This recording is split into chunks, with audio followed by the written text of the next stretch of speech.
Mau ada 1000 perempuan yang nggak berbusana di depan dia, kalau memang dia itu adalah benar-benar seorang habib atau alim ulama, dia kasih pakaian, pulang. Saya kasih uang, pulang. Kita laki-laki butuh perhatian nggak? Butuh kasih sayang nggak? Ibu sanggup? Boleh. Kalau nggak boleh, makanya laki-laki itu boleh nikah 2, 3, 4. Assalamualaikum warahmatullahi wabarakatuh. Teman-teman yang dirahmati Allah, kita bertemu lagi. Hari ini kita akan membahas sebuah video yang sangat sensitif, tapi penting untuk disampaikan, yaitu pengakuan seorang wanita yang mengaku dilecehkan oleh oknum Habib. Ini bukan pertama kalinya kita mendengar kabar seperti ini, di mana seseorang yang memiliki kedudukan tinggi dalam agama malah menyalahgunakan posisinya. Tentunya, kita semua merasa miris mendengar cerita seperti ini, apalagi dalam konteks agama yang seharusnya menjadi panutan bagi umat. Wanita ini awalnya ingin memperbaiki diri, ingin hijrah, tapi malah terjebak dalam situasi yang tidak semestinya. Baiklah teman-teman, kita akan simak video pengakuan wanita tersebut. Penting untuk kita dengarkan baik-baik supaya tidak ada kesalahpahaman. Sebelum itu, mari kita pahami bahwa dalam Islam, tidak ada seorang pun yang memiliki hak untuk merendahkan atau memanfaatkan orang lain, apalagi dalam konteks hubungan suci antara suami dan istri. Baiklah teman-teman, kita akan simak video pengakuan wanita tersebut. Assalamualaikum, nama saya Ratu Kori. Di sini saya mau meluruskan apa yang sudah saya upload sebelumnya. Jadi biar gak ada kesalahpahaman atau bagaimana. Pertama-tama, saya benar-benar meminta maaf kepada keluarga besar suami saya, terutama suami saya. Dan saya juga meminta maaf kepada keluarga besar saya pribadi, serta teman-teman yang sudah melihat video ini, siaran langsung ini, atau terlibat dalam kasus ini. Jadi, yang seperti kalian tahu, saya adalah penderita gangguan mental sejak tahun 2023. Pada saat itu saya berdomisili di Sumatera Utara. Nah, ketika itu saya memang sudah berhijrah, namun memang ada permasalahan keluarga dengan suami saya. Jadi yang namanya perempuan dan memiliki gangguan mental, saya di situ melihat-lihat ceramah di sosial media. Kemudian saya melihat ceramah yang bersangkutan yaitu HRA. Kalian bisa tahu siapa beliau gitu. Jadi beberapa ceramah itu sudah saya lihat, kemudian saya tertarik terhadap ceramahnya. Yang namanya saya sebagai jemaah, saya itu memberi salam di Instagram gitu kan. Saya memberi salam kepada beliau, Assalamualaikum, dan kemudian beliau balas dengan sangat baik. Singkatnya, kami di situ sudah berbincang-bincang mengenai bagaimana cara menjadi seorang istri dan ibu yang baik. Karena saya pada saat itu benar-benar ingin mendapatkan siraman rohani, karena kondisinya benar-benar saya drop mental, saya kurang kasih sayang suami gitu. Jadi saya benar-benar membutuhkan siraman rohani gitu, benar-benar dari agama gitu. Pada kesempatan itu kami berbincang, HRA pun, beliau pun tahu saya sudah memiliki seorang suami, dan beliau bilang kapan-kapan boleh bertemu sama suaminya juga, tapi itu hanya rencana saja. Kemudian di bulan akhir Mei itu saya itu pulang ke Serang Banten, kemudian saya bilang ke beliau, kapan ada kajian di Jakarta, saya mau ikut kajian di Jakarta karena agar membuka pikiran saya juga dan menenangkan hati saya. Beliau bilang nanti di tanggal sekian ada, namun itu bukan jadwal kajian. Dia bilang saya pulang dari kajian di Banjarmasin, kita bisa ketemu, dia bilang seperti itu. Yang namanya jemaah yang benar-benar mengagumi ya, saya karena ada waktu ya saya menyempatkan diri untuk bersilaturahmi gitu kan. Nah, sebelumnya saya juga memberitahu kepada teman-teman bahwasanya Habib itu tidak memfollow saya, tapi selalu men-stalk Instagram saya gitu. Jadi saya bikin story, beliau selalu melihat gitu. Saya bikin story selalu melihat gitu kan. Jadi memang beliau juga mungkin maksudnya menganggap saya gitu, memang menghargai saya gitu kan. Nah, pada tanggal 9 Juni itu saya bertemu di satu daerah Jakarta. Saya pergi dari Serang sekitar sore dan saya nyampe itu maghrib. Dan saya bilang bahwa saya sudah sampai di restonya. Beliau bilang, ini saya tegaskan, saya luruskan bahwa saya itu pertama kali ketemu beliau itu bukan di kamar hotel. Jadi saya itu ketemunya di restoran. Jadi restorannya itu berada di satu hotel gitu loh. Terus saya berbincang-bincang, saya pikir itu saya bertemunya itu dengan banyak kawan-kawan beliau gitu. Ternyata beliau sendiri, saya pun sendiri gitu kan. Di situ pun kami berbincang-bincang, di situ banyak orang yang melihat juga bahwa kami ngobrol tidak ada penyimpangan sama sekali. Beliau duduknya benar-benar jaraknya jauh dengan saya. Dan situ ada saksinya pelayan restorannya gitu kan. Sebenarnya tapi gini ya teman-teman ya, seorang Habib ini ya menjumpai perempuan ya, wanita yang di situ tidak ada ataupun tidak didampingi oleh suaminya. Ini malah Habib tersebut itu berjumpa dengan sendiri ya, bukan dengan ya mungkin datang dengan istri gitu ya, ataupun dengan teman, ataupun dengan ya anak buahnya, mukibinnya. Tapi ini mendatangi wanita ini ya, yang masih status istri orang itu sendiri. Jadi ini berhalwa teman-teman ya. Wah parah ya. Jadi seorang Habib ya, yang mengerti agama katanya ya, tapi malah mendatangi wanita yang bukan mahramnya itu dengan sendiri. Oh, teman-teman, saya nggak bacain komentarnya dulu. Nah, kemudian kami berbincang-bincang selama 2 jam. Beliau itu lebih menceritakan tentang dirinya gitu kan, dari nol dia sebelum berkarir sampai di detik saat itu gitu kan. Jadi saya juga banyak mendengarkan kisah-kisah beliau, saya merasa tertarik juga, saya juga merasa bangga gitu terhadap cerita beliau sampai akhirnya menjadi titik seperti itu. Kemudian setelah berbincang selama 2 jam itu, Habib menanya kepada saya mau pulang kemana. Kebetulan kan saya dari Serang Banten, dan saya bilang saya rencana mau tidur di Kramat Jati tempat kawan saya namanya Mulaya. Saya bilang seperti itu. Terus beliau bilang nggak usah pulang, nggak usah ke tempat teman kamu atau pulang ke Serang, kasihan jauh, istirahat aja biar saya bukakan kamar di sini. Saya namanya baru baru kenal juga, terus dia adalah seorang Habib. Saya demi Allah saya nggak mau merepotkan beliau. Saya di situ ada sempat penolakan, tidak usah, terima kasih Bib, saya bilang kayak gitu kan. Saya tidur di tempat teman aja, saya juga nggak bawa pakaian ganti, paling nanti minjem baju ke teman saya bilang gitu. Terus dia bilang nggak apa-apa, nanti saya bukakan kamar barunya. Ya beliau ngomong gitu, saya juga nggak menolak gitu kan, karena memang perjalanan apa sih ini Kak, bukan apa-apa, keluar aja. Habis itu saya ya yang namanya ditawarin kamar, terus ya udah saya gitu kan. Nah akhirnya beliau kasih akses kamarnya itu kepada saya. Saya pikir saya terima, saya pikir kamar itu adalah hak untuk saya pribadi karena beliau sudah ngasih ke saya. Oke, berarti ya Habib tersebut itu mengajak untuk menginap di hotel gitu ya. Allahu Akbar, ini udah mulai pikirannya ini ya teman-teman ya. Pinter gitu ya teman-teman ya ini Habib ya. Kemudian beliau masuk ke kamarnya, saya juga masuk ke kamar saya. Beberapa menit kemudian itu saya sedang berbincang-bincang di handphone sama keluarga saya, tiba-tiba saya nyeletuk gini, kok bisa masuk? Saya bilang kayak gitu. Ternyata kalian mau tahu, nah Habib itu masuk tanpa ketok terlebih dahulu. Saya di situ shock. Berarti dia memegang satu aksesnya. Berarti ada kan di hotel itu ada yang dapat 2 akses, ada yang cuma 1 akses. Nah di situ ternyata dapat 2. Saya nggak tahu bahwa beliau memegang 1 aksesnya. Saya juga berpikir seperti ini, walaupun saya shock gitu kan, saya nggak tahu nih maksud beliau tanpa ngetok itu apa gitu. Kalau saya di situ posisinya saya lagi ganti baju, tiba-tiba beliau masuk, gimana perasaan kalian? Pasti shock juga dong. Jadi di situ, tapi di situ untungnya saya nggak lagi ganti baju atau bagaimana ya. Dan saya juga tahu diri itu kamarnya beliau gitu kan, beliau yang bayar gitu. Ketika itu pas beliau masuk ya saya persilahkan, bahwa ini bukan sepenuhnya kamar saya persilahkan beliau untuk duduk di kursi yang berbentuk sofa gitu. Nanti ada fotonya kursi gitu, beliau duduk di situ, saya duduk di kasur. Saya juga benar-benar menjaga jarak. Saya itu gini ya, walaupun saya senang gitu, walaupun saya sadar diri, saya juga tahu bahwa beliau ini seorang Habib gitu kan. Saya ini benar-benar berkata-kata aja tuh benar-benar di sharing, benar-benar takut gitu, nggak mau yang salah-salah ngomong atau bagaimana. Walaupun beliau bilang santai aja gitu kan, santai aja. Beliau pun ngajak saya ngerokok bareng gitu, santai aja dia bilang kayak gitu. Ya Bib, saya bilang kayak gitu kan. Nah setelah itu dia bilang lanjutkan obrolannya. Nah waktu di bawah itu kan obrolannya itu lebih ke tentang beliau dari masa zaman dahulunya gitu kan. Nah di sini itu dia bertanya kepada saya, kenapa Kori bisa depresi? Akhirnya saya jelaskan depresi seperti ini. Bahaya ya teman-teman ya. Ini Habib mendatangi kamar ya wanita ini ya. Lalu ngobrol berdua. Ini khalwat teman-teman nih. Berkhalwat ini. Gak boleh dalam Islam nih. Ini Habib apa ini ya? Melihat perempuan ya, melihat wanita. Ini masih istri orang loh. Astagfirullah. Bener-bener Habib ini ya. Gendeng ini ya teman-teman ya. Dan tiba-tiba beliau ngajak saya untuk usaha bareng karena beliau tahu saya sebelumnya memiliki usaha dan itu jalan cukup mulus. Nah jadi saya itu masih tahu kan bahwa modalnya sekian Bib gitu kan, penghasilannya sekian. Nah beliau itu benar-benar antusias, Saya sebagai orang wanita ya, ini kita jangan membicarakan Habib dulu. Seorang wanita, ada orang baru kenal, tapi orang itunya antusias kan, kita masih bingung ya, apa ini orang benar gitu kan, apa ya ini orang benar gitu loh. Tapi kan saya juga nggak berpikiran, oh ini nih Habib pasti benar, nggak mungkin terpleset omongan dia itu, nggak mungkin ada pembohongan dusta keluar dari mulut itu nggak mungkin. Jadi saya mendengarkan dia.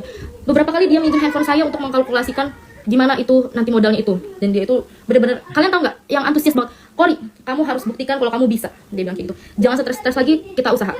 Jadi dia tuh tidak ngasih modal cuma-cuma, tapi dia bilang kita usaha bagi hasil begitu. Jadi kan saya juga ya sudah Bib, oke baik gitu kan. Saya juga nggak mungkin saya nggak ada berpikiran macam-macam gitu. Demi Allah nggak ada berpikiran macam-macam. Kalau saya mau berpikiran macam-macam, saya di situ udah foto-foto beliau gitu kan. Saya video-video yang saya story saya nggak ada. Saya di situ benar-benar dari Serang Banten ke Jakarta itu pure mau sharing tentang agama, tentang apapun itu yang saya mau pertanyakan, karena saya itu benar-benar manusia yang depresinya parah, depresi akut. Saya sampai minum obat penenang yang dosisnya besar. Jadi sekali lagi saya tidak ada niat apapun kepada Habib. Saya juga berpikir bahwa dia adalah seseorang yang baik.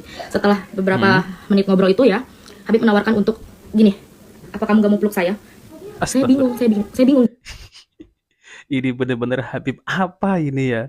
Nyuruh orang untuk meluk meluk dia. Astagfirullah. Ini wanita masih istri orang loh teman-teman. Gimana ini Habib ini ya? Ini Habib ya Rifki Al-Idrus ya, saya kasih tahu ya teman-teman. Saya kasih tahu ini biar umat tahu kalau bahwasannya oknum Habib-Habib semacam ini jangan dipercaya. Dia masih doyan dengan istri orang loh. Allahu Akbar. Gini, enggak Bib, makasih, saya risih, saya bilang kayak gitu. Enggak apa-apa, mumpung kita lagi ketemu, dia bilang kayak gitu kan. Astagfirullah. Di dalam akhirnya terjadi dipeluk, terus saya dicium keningnya, abis itu saya direbahkan. Sebenarnya gini ya, saya tuh nggak mau menceritakan detailnya karena itu kalau misalkan dibutuhkan untuk suatu saat nanti dibutuhkan untuk di proses hukum atau bagaimana baru saya ceritakan. Jadi kalau untuk dikonsumsi publik ini saya nggak mau menceritakan detailnya. Yang pasti terjadilah gitu. Saya juga sudah 3 kali penolakan. Saya bilang penolakannya dalam bentuk seperti ini ya. Saya bilang kan saya risih, tidak mau, jangan sampai gitu. Saya bertanya seperti ini. Apakah Habib sering seperti ini kepada cewek-cewek yang lainnya? Saya bilang seperti itu. Itu dasar penolakan saya ya. Secara bukan saya bilang jangan Habib, jangan mau. Memang mungkin salah saya di situ, saya nggak langsung memberontak atau bagaimana, tapi saya ini masih menjaga dia itu seorang Habib. Saya tuh pengen menolak juga secara halus gitu ya, gitu. Paham nggak? Saya menanya sampai 3 kali. Apa Habib sering melakukan seperti ini? Aku bilang seperti itu kan. Dia bilang sumpah demi Allah, lillahi ta'ala saya tidak pernah melakukan ini. Akhirnya sudah terjadilah seperti itu. Astagfirullah. Tidak berlangsung lagi. Jadi sudahlah terjadi seperti itu ya. Berarti maknanya ya berzina ya teman-teman. Nauzubillah. Astagfirullah. Masih istri orang loh teman-teman ini. Astagfirullah. Lama sudah ya. Kalau ditanya apakah saya menikmati atau enggak, tidak sama sekali karena di situ benar-benar saya merinding semerinding-merindingnya dan ya sudahlah saya tidak bisa berkata-kata. Setelah kejadian itu lanjut ngobrol lagi, tapi beliau itu merasa seakan-akan tidak terjadi apa-apa gitu. Saya kan bengong ya, saya bengong ya. Astagfirullah gitu dalam hati saya ini pengen jadi orang bener loh gitu. Ya, saya ini di sini niat datangnya nggak mau begini loh gitu loh. Ngerti, paham gak sih kalian? Tapi beliau meyakinkan saya lagi.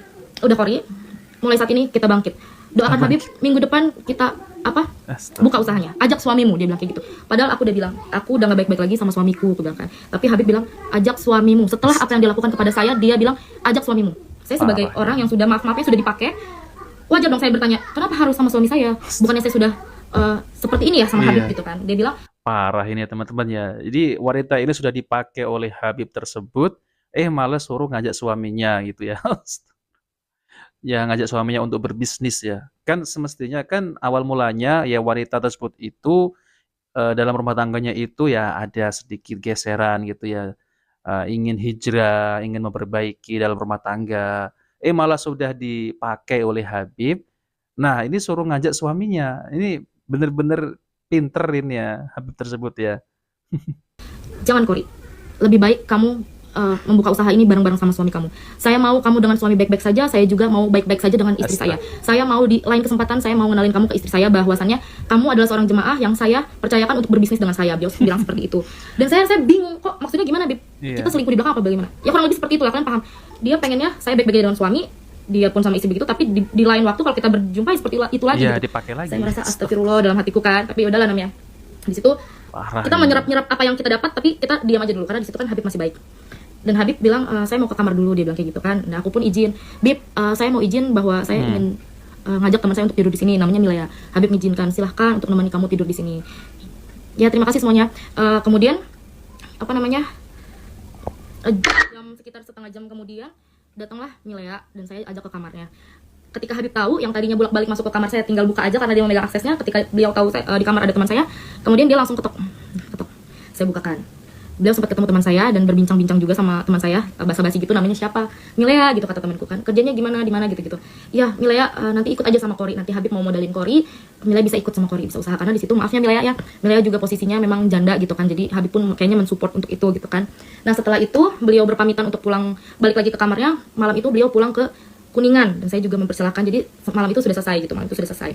Nah, setelah itu besoknya demi Allah Rasulullah saya merasa bersalah. Saya langsung chat suami saya bilang, "Ya, kita berpisah aja." Kenapa saya bilang berpisah aja? Karena saya udah dilecehkan. Saya tuh udah, walaupun saya medalinya ya, walaupun saya mau berarti saya sudah melukai hati suami saya dong gitu ya, menduakan dia. Jadi saya di situ demi Allah masih ada buktinya. Di esokan harinya saya minta talak, ditalak di hari itu juga ditalak oleh suami saya. Tapi suami saya belum tahu bahwasannya saya diperlakukan seperti itu gitu kan. Esokan harinya Habib masih ngechat saya gitu. Dia pun selalu ngomongnya gini loh. Saya kan selalu pengen tahu kabar beliau gitu, tapi beliau responnya, "Kori, doakan saja minggu depan semoga cair gitu." Jadi beliau itu lebih ke menenangkan saya untuk berbisnis, kita usahanya ya. jadi nih, doakan Habib gitu. Padahal saya itu nggak ke situ arahnya gitu loh. Saya nggak ke situ. Saya tuh minta pertanggungjawaban. Saya hancur loh sama suami saya gitu. Saya sekarang jadi janda loh gitu. Terus apa namanya? Ya dia sama istrinya baik-baik aja gitu kan. Terus akhirnya udah nih ceritanya masih beliau juga di sini ada nanya kayak, "Kori, where are you?" gitu kan. Mungkin dia mau ketemu lagi dengan saya gitu kan. Ada yang ngechat aku. Tuh, di tanggal 22 Juni, "Assalamualaikum Kori, where are you?" di sini kan. Aku bilang aku baru pulang sampai Serang. Aku bilang Habib di Jakarta, dia bilang Habib di Bekasi. Ini sore juga balik ke Kuningan dan dia ada nelpon 11.04 berakhir 11.06 2 menit itu dia bilang lagi, Kori doakan Habib usahanya semoga bisa langsung dibuka, dia bilang kayak gitu kan. Dia selalu bilang usaha. Itu Yang mana kedok ya. saya itu benar-benar nggak mengharapkan itu gitu. Saya nggak mengharapkan itu. Saya cuman ya Allah, ini kehidupan gue selanjutnya bagaimana ini, ya Allah gitu loh. Paham gak sih guys? Di tanggal 25 Juni dia bilang, Assalamualaikum Kori, Habib boleh minta nomor rekeningnya, insya Allah pulang dari Banjarmasin udah boleh mulai, insya Allah doain aja ya. Tuh lagi-lagi untuk usaha, ya udah gitu kan, bahwa kalau dia memang ada niat untuk bertanggung jawab, ibaratnya gini, saya sudah menjandakan seorang perempuan, saya akan bertanggung jawab untuk kasih modal, mungkin itu tanggung jawab dia sebisa dia seperti itu gitu kan ya. Terus akhirnya di tanggal 30 Juni dia minta saya untuk Kori minta nomor HP-nya, boleh. Yang sebelumnya itu memang kita tidak pernah chattingan di, maafnya WA, di Line, di yang lain sebagainya, hanya di Instagram gitu kan. Tapi beliau tidak ngechat saya sama sekali. Singkat cerita, suami saya tahu kejadian kebenarannya seperti apa. Suami saya langsung terbang ke Jakarta dari Medan, ninggalin usahanya, tuh usaha dia ditinggalin. Gak ada ya, demi Allah gak ada suami yang rela istrinya digituin. Coba kalau misalkan ada kalian di sini, para laki-laki yang rela istrinya digituin, hebat kalian. Ini suami saya juga menahan-nahan. Suami saya sudah melayangkan somasi kepada pihak yang terkait. Lalu balasannya yaitu adalah fitnah, katanya fitnah gitu kan, bahwa dalil-dalil tersebut fitnah. Sekarang saya bilang ke kalian lagi, demi Allah Rasulullah, mau kita sumpah apapun, dimanapun dengan siapapun, saya berani bersumpah, asalkan sama beliau. Untuk apa saya menjelek-jelekan diri saya membuka aib saya sendiri, keluarga besar saya malu, keluarga besar suami saya malu. Saya di sini cuma pengen keadilan dan pengen gini loh, gak mau ada korban selanjutnya gitu. Karena sebelumnya Habib juga bilang bahwa dia pernah check in sama janda, dia kasih uang susu untuk anaknya gitu, tapi janda itu malah ngerekam video dan nge-share ke teman-temannya, gua nih diajak check in sama Habib. Nah gitu, saya berpikir berarti bukan cuma saya doang ya setelah kejadian itu, berarti bukan cuma gua doang ya yang diajak check in. Terus itu baru satu yang dia bilang, dia speak up. Yang lain-lainnya kita nggak tahu. Dan dia pun bilang, dulu itu saya itu terkenalnya sebagai Rifki Bule di Jakarta ini, siapa yang nggak kenal? Setiap tempat clubbing saya masukin itu. Jadi sekarang kita bukan cerita lagi masa lalu ya, saya juga pendosa masa lalu saya, kalian juga kurang lebihnya tahu saya itu masa lalunya seperti apa, kalian tahu. Tapi di sini masa depan, kejadian hari itu, saya orang yang pengen benar-benar hijrah, dia adalah seorang alim ulama tapi melakukan seperti itu. Kalau misalkan ada nih di komen tadi, terus lo nya kenapa mau diiniin kan punya suami, kenapa? Kan gue bilang gue mau pulang nggak boleh dibukain kamar, gue pikir kamar itu adalah hak pribadi untuk gue, ternyata dia megang satu aksesnya. Di situ kalian udah mikir ada kejahatan apa, ada niat apa yang dia mau lakukan untuk dia megang satu aksesnya itu. Harusnya kalau dia sopan dia ketuk dulu. Ya dari situ aja gue nggak tahu niat dia itu apa. Terus kedua ada yang bilang apalagi tadi, pokoknya ada yang bilang kenapa mau gitu kan bacaan seorang gini, kalau dia adalah lelaki biasa, seumpamanya kalian laki biasa terus maafnya melecehkan, mungkin sudah selesai, bisa baku hantam sama laki gue selesai. Ini adalah seorang alim ulama yang benar-benar tahu agama, yang dia bilang bahwa perzinahan itu adalah dosa besar gitu kan. Apalagi masing-masing punya pasangan gitu ya, beliau lah yang lebih tahu itu hukumnya seperti apa. Mau ada 1000 perempuan yang gak berbusana di depan dia, kalau memang dia itu adalah benar-benar seorang habib atau alim ulama, dia kasih pakaian pulang, saya kasih uang pulang, gak mungkin dipakai. Dan ini di situ ya posisinya gue demi Allah gak memulai duluan, dia yang memulai duluan. Nanti kalian bisa cek ulang lagi siaran ulang ini gimana ceritanya. Nah teman-teman yang dimuliakan Allah Subhanahu Wa Taala, jadi itulah ya ceritanya bahwasanya oknum Habib ini doyan yaitu menzinahi istri orang lain. Naudzubillah. Jadi kalau saya mendengar cerita mbaknya ini ya, jadi mbaknya ini memang sudah bermasalah dengan suaminya ya, tapi belum bercerai, masih istri ya, masih istri sah orang. Nah, ketika mbaknya ini melihat ceramah Habib ya di media sosial sejuk gitu ya. Nah, mbaknya ini ingin hijrah, ya ingin berguru gitu ya, ingin mengikuti kajian-kajian Habib Rifki Al-Idrus ini. Lalu kemudian bertemu, malah Habib Rifki Al-Idrus ini memiliki pikiran yang kotor dengan mbaknya. Allahu Akbar. Ini bagaimana ini ya, orang yang dipanggil Habib, yang disebut, yang diulamakan oleh pengikut mereka, yang sudah tahu hukumnya orang yang berzina, yang sudah memiliki suami ataupun istri. Di dalam agama Islam hukumnya berzina ya, yang sudah menikah itu direjam. Allahu Akbar. Dan ini terjadi lagi ya, itu yang baru bermunculan ya, yang baru ketahuan, yang nggak ketahuan, yang nggak ngomong di publik seperti ini, itu mungkin ya lebih dari mbaknya ini ya teman-teman. Allahu Akbar. Jadi yang pertama juga si Habib tersebut itu ya, itu memang sudah salah ya, menemui perempuan yang bukan mahramnya itu sendiri. Nah jadinya kan berkhalwat. Lalu kemudian ya si mbaknya ini mau pulang, malah dilarang ya, yaitu disewakan hotel. Ya walaupun bukan satu kamar, tapi si Habib tersebut itu memiliki pikiran yang kotor ya. Jadi memiliki kunci satu lagi ya. Ya habis itu ya seperti itulah ya teman-teman ya. Jadi sudah direncanakan ya niat busuknya itu, niat buruknya ya ingin menzinahi seorang wanita yang masih istri orang. Naudzubillah min dzalik gitu. Saya nggak mau siapa yang memulai duluan ya teman-teman, tapi memang kedua-duanya itu memang berdosa besar. Dalam agama Islam yang namanya zina ya itu dosa besar. Bahkan kalau yang sudah menikah itu direjam, yang belum menikah itu dicambuk sampai 100 kali dan diasingkan. Naudzubillah min dzalik. Nah, teman-teman yang dimuliakan Allah Subhanahu wa taala, jadi ini adalah nasihat untuk semua kaum muslimin ya, yang ikhwan maupun akhwat, jangan sampai kita ini tertipu dengan gelar-gelar Habib ya. Kalau Habib tersebut itu adalah orang yang paling beriman dan bertakwa kepada Allah Subhanahu wa taala, tentunya Habib tersebut itu tidak melakukan perbuatan-perbuatan yang dilarang oleh Allah Subhanahu wa taala. Istri orang masih doyan juga. Naudzubillah min dzalik. Terima kasih sudah menyimak. Semoga kita semua dilindungi dari fitnah dunia dan diberi hidayah untuk selalu berada di jalan yang benar. Assalamualaikum warahmatullahi wabarakatuh.